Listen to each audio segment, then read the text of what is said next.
Hello, my name is Sean Winkler, and I'm the Federal Infrastructure Strategy Manager at the Maryland Department of Transportation. Thank you for joining the MDOT Grants team today for a webinar on the Reconnecting Communities Pilot and Neighborhood Access and Equity Programs. The grants are due for this program on September 28th, and we are looking forward to working with our local partners across the state on this exciting program.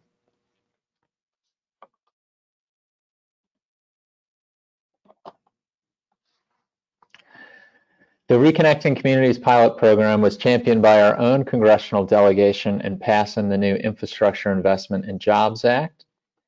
And the Neighborhood Access and Equity Program, as the newer of the two programs, was created by the Inflation Reduction Act.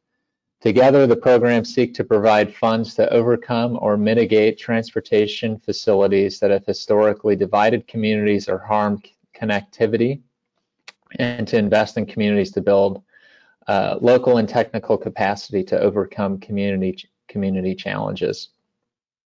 Like some of their other programs, the U.S. Department of Transportation has combined this program, given its similar eligibilities, into a single application process called the Reconnecting Communities and Neighborhood Program, RCN. So applicants like yourselves are able to apply to both subsets of programs with a single application, and we'll get into both subsets of programs a little bit to see which may be a more competitive opportunity for your project. But first, a little bit about this fiscal year and funding opportunity. As I mentioned, grants are due on September 28th. $3.35 billion is available in funding. Just a second on that. Last year, just the Reconnecting Communities pilot program was running, and there was about $200 million in funding for the entire country in that pot. This year, with $3.35 billion, is truly an incredible opportunity to invest in projects and identify, planning and feasibility activities that could really make a difference in Maryland towns, counties, and jurisdictions around the state. But there are some unique features about these programs I want to get into a little bit. The programs have some key definitions we'll spend a little time on. The first I wanted to highlight is a transportation dividing facility, which is a surface transportation facility that creates an obstacle to community connectivity due to high speeds, grade separation, or other factors that may have historically divided communities, as well as a transportation burdening facility, which is also a surface transportation facility that is a source of a localized pollution, incident, nuisance, or heat island effect that has been a burden to a historically disadvantaged or underserved area. And as you'll see as we get into these programs, that these are two very important definitions for eligibility. So first, in the combined funding notice for the Reconnecting Communities Neighborhoods program, there are 3 sub-grant awards we'll talk a little about. The first is community planning, which basically allows for planning phase activities, project development activities that lead to a future construction project. USDOT is also going to be looking for innovative community outreach, planning, technical capacity, building in these grant applications, as USDOT, as well as our delegation, as well as members of Congress, really do see this program as involving neighborhoods and building interest and decision-making authority at the community level to the greatest extent possible. Capital construction awards, as they sound, that's at your project implementation phase, removing, retrofitting, mitigating a burdening facility or dividing a facility, improving mobility and access to transportation for communities, which is rather broad. And then the last category is unique, as it's only eligible in the Neighborhood Access and Equity Program, and that is a Regional Partnership Challenge Award, where 2 or more eligible applicants come together to holistically address a mobility challenge at the regional level. and come up with either planning or construction activities to address this regional challenge. And just a quick note on that, USDOT is planning to only make 3 to 5 awards out of the Regional Partnership Challenge component. And given that there's $450 million available there, yeah, it may not be an option for you if you're thinking of a smaller grant award, which we'll get a little more into. So jumping into the specific programs, the Reconnecting Communities pilot program, and our delegation is pictured here on the right, announcing an award that Baltimore City received in the last round to begin the planning and community outreach and capacity building process around the future of the Highway to Nowhere, which is probably one of the most prominent examples of this program in the entire country. But here we see our first use of the definition. So Reconnecting Communities pilot program projects in this category must address a transportation dividing facility. That really is the intent of the program, with the Highway to Nowhere being an excellent example of what a transportation dividing facility may look like in your neighborhood. Certainly not limited to that, but certainly a prominent example. So some of the eligible activities in Reconnecting Communities include both planning and construction activities. Planning items can include public engagement, as we've talked about, kind of making sure the community is a bought-in stakeholder for these projects. Feasibility studies, environmental assessments, including NEPA, your preliminary engineering and design. And one I want to spend a little time on it, also land use and anti-displacement studies are allowable in planning. And in the Notice of Funding Opportunity, USDOT highlighted that they are planning to give a preference to any projects or planning studies that include an affordable housing component or an effort to grow the housing stock as a part of the project, or at least kind of ensuring there is a review of how affordable housing may or may not be impacted by the project. So just wanted to note that as an eligible activity here, as well as USDOT specifically asking for projects that have a housing consideration. And then construction, of course, can also do preliminary design, final design activities, NEPA. But at that point, you know, you're really looking to remove, address, replace, mitigate that transportation dividing facility itself. And what's really important for this program, and we'll get into it a little bit later, but USDOT is also strongly encouraging that the transportation facility owner is either a co-applicant with you in this program to demonstrate their support for addressing their facility, or is at the very minimum providing a pretty strong letter of support that details their interest and commitment to achieving the project your jurisdiction is proposing. The Neighborhood Access and Equity Program is quite a bit more flexible than the Reconnecting Communities program. It also has quite a bit more funding in it. Unlike Reconnecting Communities, it is not just limited to transportation dividing facilities or transportation burdening facilities. However, to comply with the Biden administration's Justice 40 executive order, and kind of keeping with their goals, at least 40% of all funds will be invested in historically disadvantaged communities out of this pot. So certainly keep that in mind when you're planning your project. USDOT has their Equitable Transportation Community Mapping tool. That is an excellent resource to go online and take a look at your census tracts in your area and see if areas that you're thinking about a project or feasibility study in align with that definition. And you know, similar activities are eligible in this: planning, you know, capacity building. A little more on the transportation burdening facility here. I want to talk a little about that. So the Neighborhood Access and Equity Program specifically allows for activities that also seek to address noise or heat or stormwater runoff caused by a transportation facility. So if you have projects that may align with that, this is your category for those type of efforts, whether it is perhaps natural infrastructure to capture stormwater, tree canopy efforts to address urban heat island impacts are certainly eligible under this, as we'll see.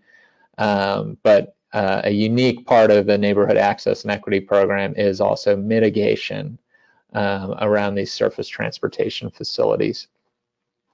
Construction, there's a wide range of activities. I'm going to spend a little time on them.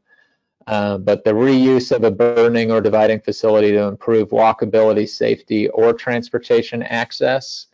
So when I think about that, I perhaps think about connectivity under or over a facility, perhaps an easement that allows for a pathway to get through the facility safely for pedestrians, bicyclists, just people going about their everyday lives. Things like that I think would certainly qualify. Projects that mitigate impacts of a burning facility we already talked a little bit about, but noise reduction efforts, greenhouse gas emissions, air quality impacts, environmental impacts. We talked a little bit about this already too, but natural infrastructure and permeable pavements to reduce stormwater impacts are eligible.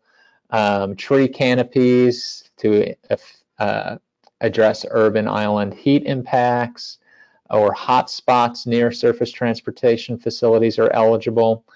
As a part of this program too, I don't have a bullet on it, but you are also able to do monitoring in this Neighborhood Access and Equity Program. So say you are currently lacking the data to back up a construction project that may lead to an urban heat island solution or stormwater solution, you can go for data monitoring and securing those the technology that allows you to do that in planning, in the planning grant category here. So just want to spend a little time on that. Safety improvements for vulnerable road users near a facility, that's very broad and kind of bleeds into the next point on complete streets and multi-use trails.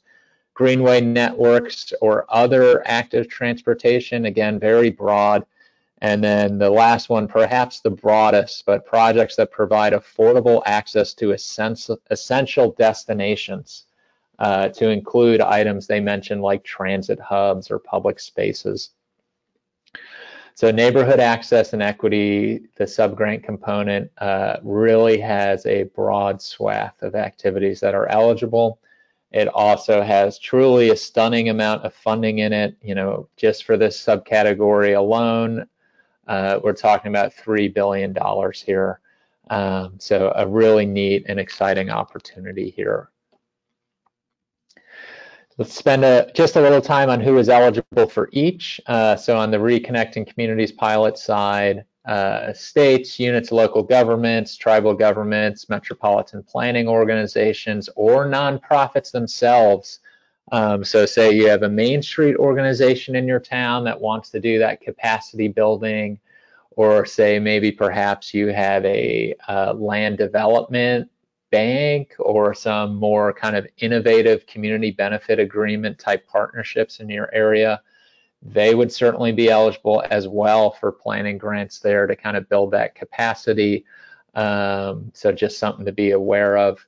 And then construction, we talked about this a little, I previewed it, but to get into the construction phase under the Reconnecting Communities pilot, the owner of the eligible transportation dividing facility is eligible as a direct applicant, and they would like to see that at USDOT because it obviously signifies their interest in, of course, addressing their own facility.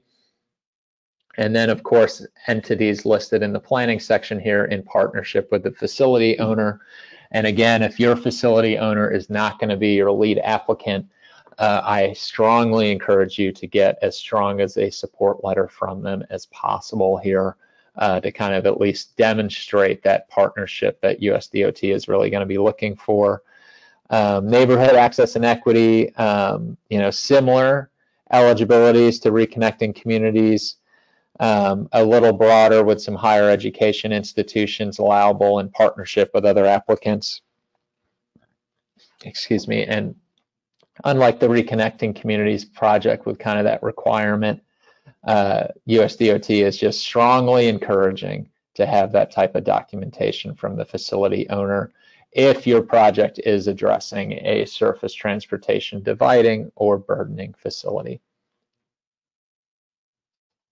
So here's a quick slide I just want to spend some time on some of the cost shares and maximum grant award sizes here. Let's just start with the Reconnecting Communities pilot.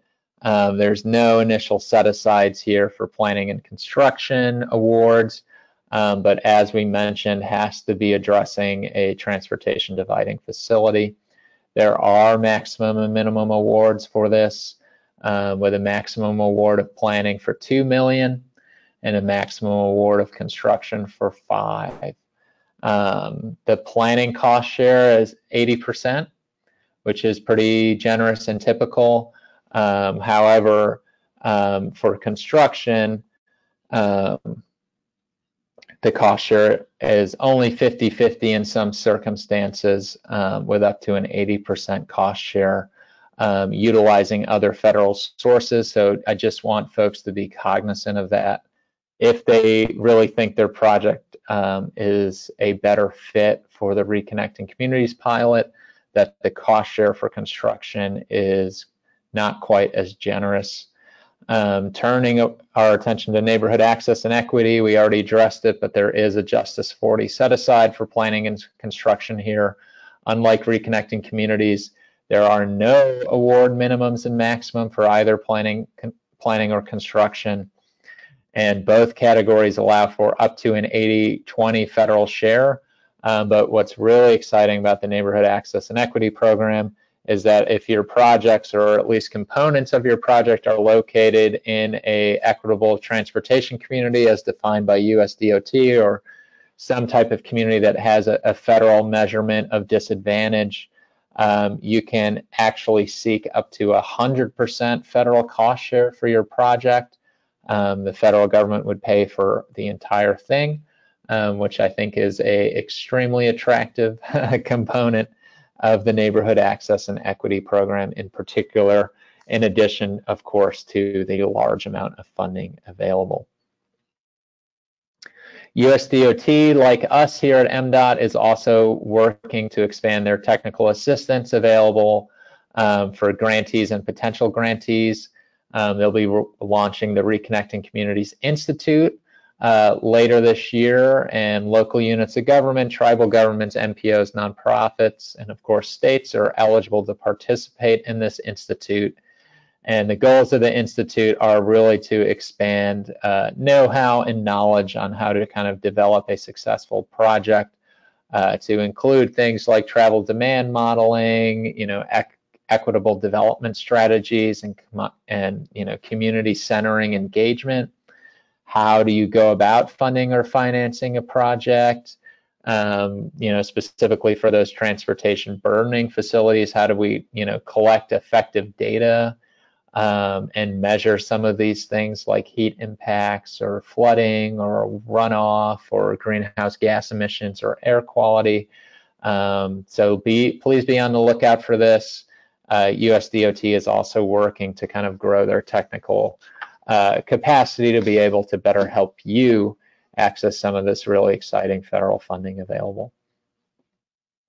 Some of these have passed already, but USDOT here at the bottom of my page maintains a website of all of their webinars they're having on the Reconnecting Neighborhoods program.